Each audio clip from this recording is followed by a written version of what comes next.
Episode number 183. I am a gentleman born, and my blood is warm, as you may have remarked, my dear D'Artagnan.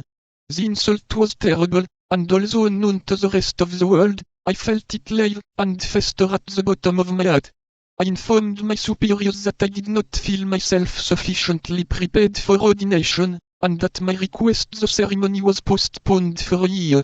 I sought out the best fencing master in Paris. I made an agreement with him to take a lesson every day, and every day for a year I took that lesson.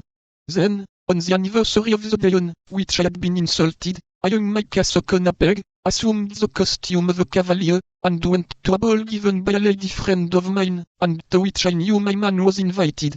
It was in the Rue des Francs-Bourgeois, close to La Fosse.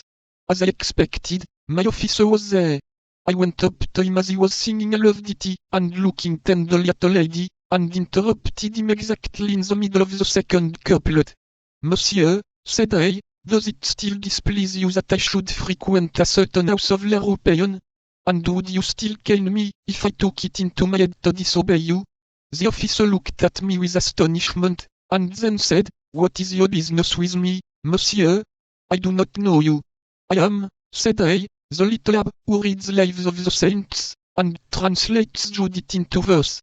Ah, I recollect now, said the officer, in a jeering tone. Well, what do you want with me? I want you to spare time to take a walk with me. Tomorrow morning, if you like, with the greatest pleasure. No, not tomorrow morning, if you please, but immediately. If you absolutely insist. I do insist upon it. Come, then.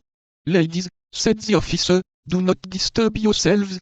Allow me time just to kill this gentleman, and I will return and finish the last couplet. We went out. I took him to the European, to exactly the same spot where, a year before, at the very same hour, he had paid me the compliment I have related to you. It was a superb moonlight night. We immediately drew, and at the first pass I laid him stark dead. The devil! Cried D'Artagnan.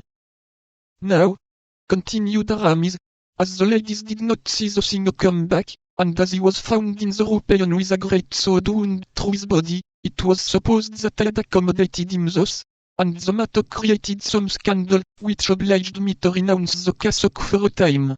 Athos, whose acquaintance I made about that period, and Porthos, who had in addition to my lessons taught me some effective tricks of fence, prevailed upon me to solicit the uniform of a musketeer.